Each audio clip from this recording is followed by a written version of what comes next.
जंग के 3 मोर्चे।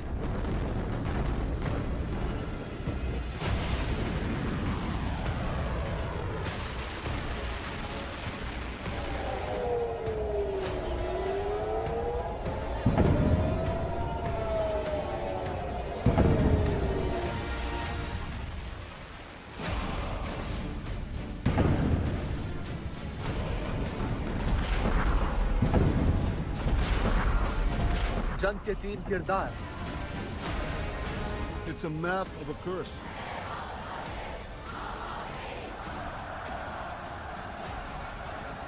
आज तक के 3 अनुभवी रिपोर्टर। मैं इस वक्त यहाँ साउथ बीरूत में हूँ। आज तक इस समय उत्तरी इजराइल के रोश टिकरा और बीच के उस इलाके से रिपोर्ट कर रहा है। मैं इस वक्त ईरान की राजधानी तेहरान में मौजूद हूँ।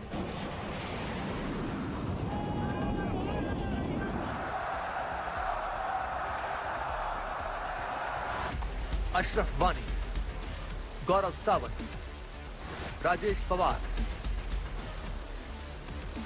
जंग की खबर सीधे जंग के मैदान से। ये पहली तस्वीर कैद करने के लिए और आज तक का हमेशा वादा रहता है कि दुनिया में कोई भी खबर हो सबसे पहली वो तस्वीर जो है आज तक पर दिखेगी। यहाँ पर इस समय सड़कें आप जैसा अंदाजा लगा सकते हैं, आप सड़कें देख सकते हैं पूरी तरह से सुनसान है। यहाँ की सड़कें, बहुत कम लोग अब यहाँ रह गए हैं। अगर इजराइल ने कोई बड़ा हमला किया ईरान के ऊपर तो ईरान का जो पलटवार होगा उससे इजराइल इस धरती से पूरी तरह से मिट जाएगा। इस तरह की ताकत ईरान के पास है, ऐसा यहाँ के आम लोगों का मानना है। हमास के इजराइल पर हमले के बाद जो चिंगारी भड़की थी वो अब आग के शोलों में बदल चुकी है। 1 साल बाद हमास इजराइल विवाद की लपटों में दुनिया के तमाम देश आते जा रहे हैं। इजराइल, लेबनान, यमन हमास पर बम मिसाइलें बरसा रहा है। ईरान इजराइल पर मिसाइलें बरसा चुका और आगे भी नतीजा भुगतने की धमकी दे रहा है।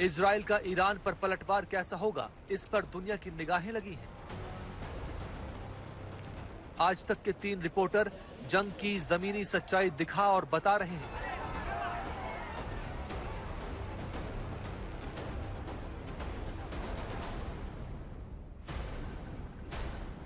आज हम आपको ग्राउंड रिपोर्ट में दिखाएंगे कि क्या हो रहा है लेबनान में, क्या हो रहा है हिजबुल्लाह के ठिकानों पर।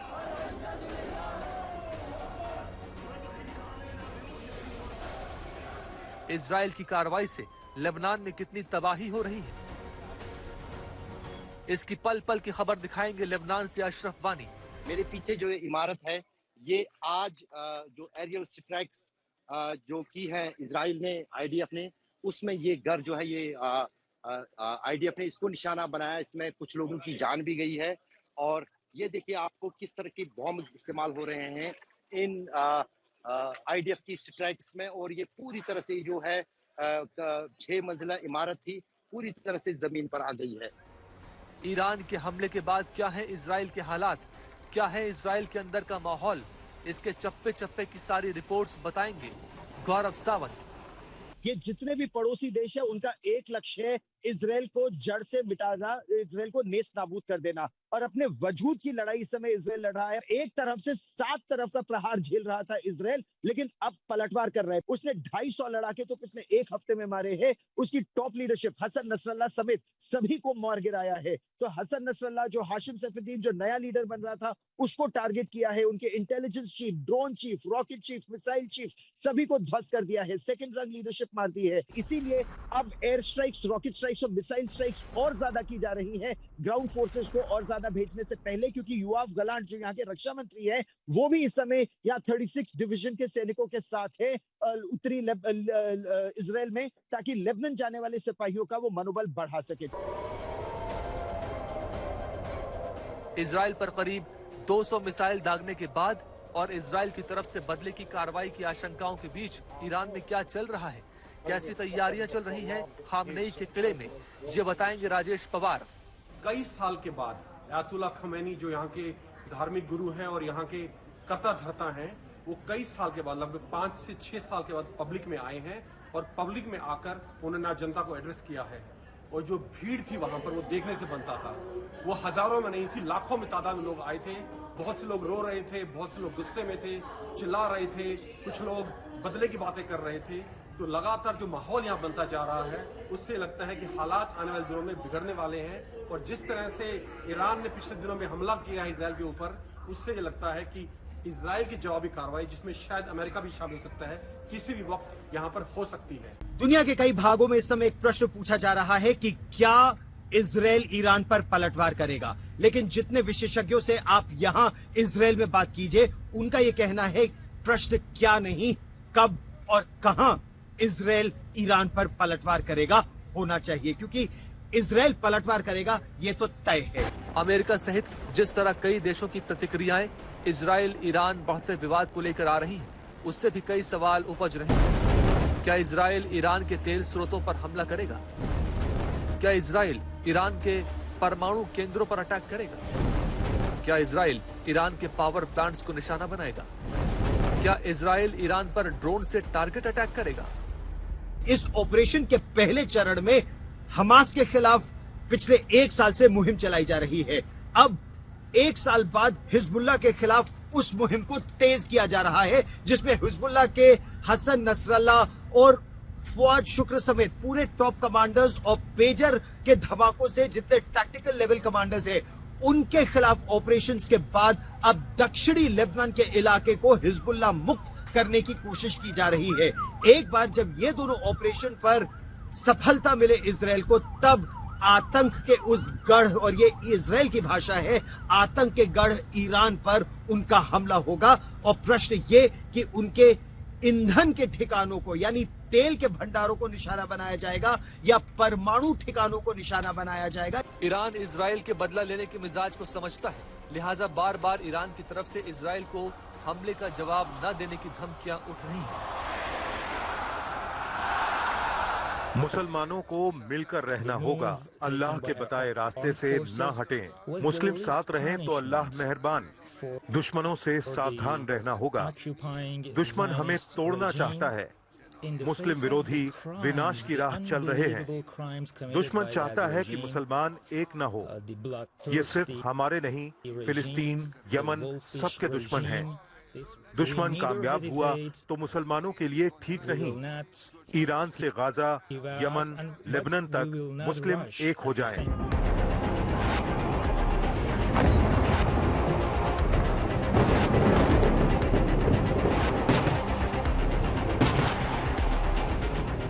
विशेषज्ञों का भी मानना है कि इजराइल की चुप्पी आने वाले बड़े तूफान का संकेत है, क्योंकि इजराइल ईरान से बदला लेगा जरूर। अब तक की लड़ाई को अगर देखा जाए तो इजराइल ने ईरान में हानिया को मार दिया, हिजबुल्लाह के चीफ नसरुल्लाह को मार दिया, हूतियों पर उसका हमला जारी है। अब ईरान ने सीधा अटैक करके इजराइल से सीधी लड़ाई मोल ली है। वैसे भी हमास, हूती, हिजबुल्लाह सबका सेंटर ऑफ ग्रेविटी ईरान ही है, और इजराइल इस बार लड़ाई का अंत मिडिल ईस्ट का इतिहास बदलने के साथ करना चाहता है। हालात को ऐसे भी देखा जा सकता है कि ईरान के इजराइल पर अटैक के बाद से अमेरिका की बयानों की भाषा बदल चुकी है।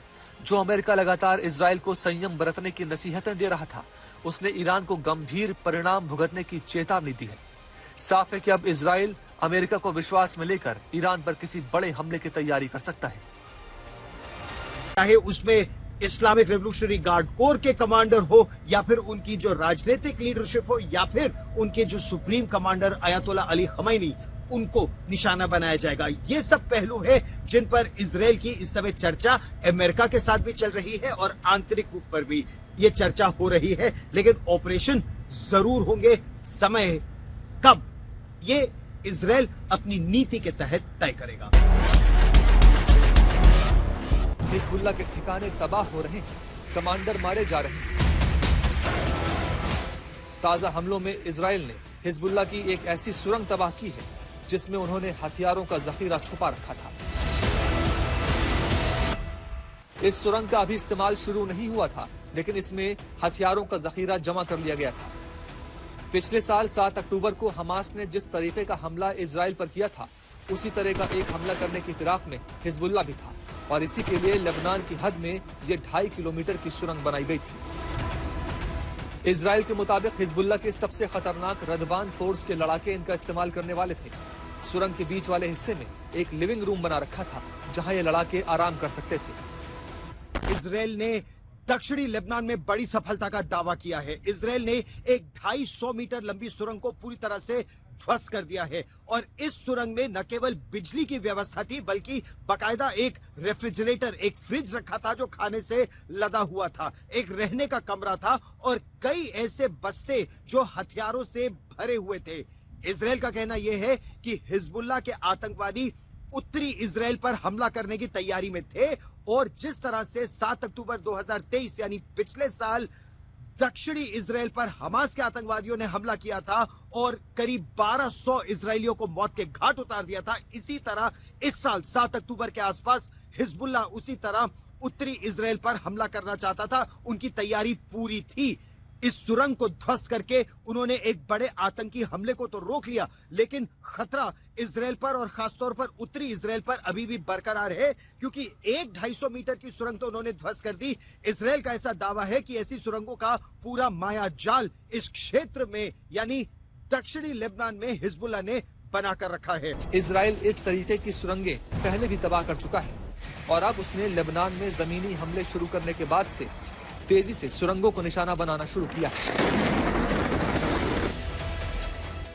हिजबुल्लाह के तमाम ठिकानों पर इजराइल बम बरसा रहा है। ये इजरायली हमलों की ताजा तस्वीरें हैं। इनमें इजराइल के लड़ाकू विमान बम गिरा रहे हैं। कई जगह पर बेरूत में मिसाइल गिर रही है। बेरूत का आसमान बीती रात बार बार धमाकों से गूंजता रहा। सुबह तबाही के निशान सामने थे। रह रहकर धमाकों से उठती ऊंची आग की लपटें लोगों को डराती रही। बेरूत के कई इलाकों पर इजराइल ने हिजबुल्लाह के ठिकानों को निशाना बनाया है।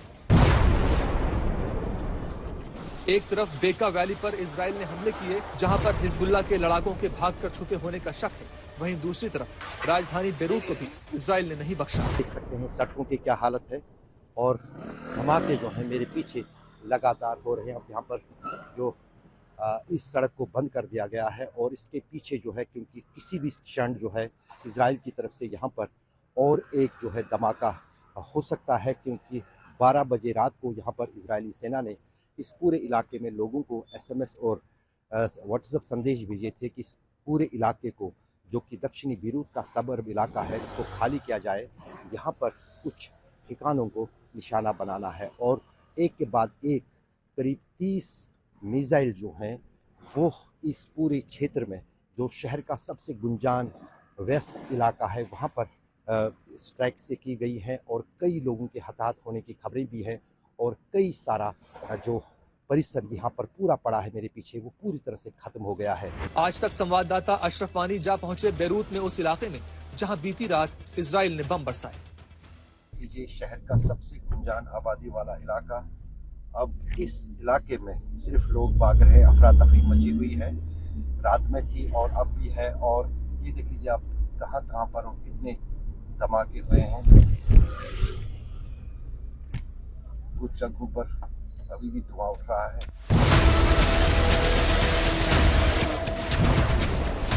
इजरायली सेना ने शनिवार को लेबनान में हिजबुल्लाह के कमांड सेंटर और हथियारों के भंडार को निशाना बनाया था। इजराइल ने दावा किया कि उसने जमीनी अभियान शुरू होने के बाद से लगभग 400 हिजबुल्लाह लड़ाकों को मार गिराया है। इजराइल का यह भी दावा है कि ईरान की सेना में कासिम सुलेमानी के उत्तराधिकारी माने जा रहे ब्रिगेडियर जनरल इस्माइल कानी को भी नसरुल्लाह पर किए गए हमले में मार गिराया है, क्योंकि इस्माइल कानी कई दिन से लापता बताए जा रहे हैं।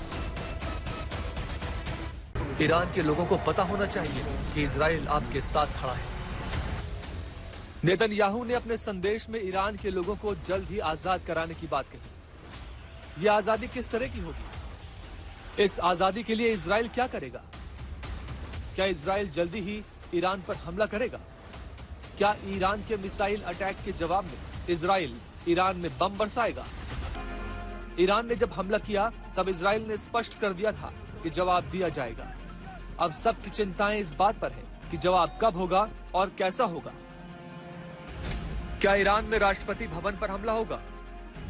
क्या खामनेई के आधिकारिक भवन पर होगा हमला?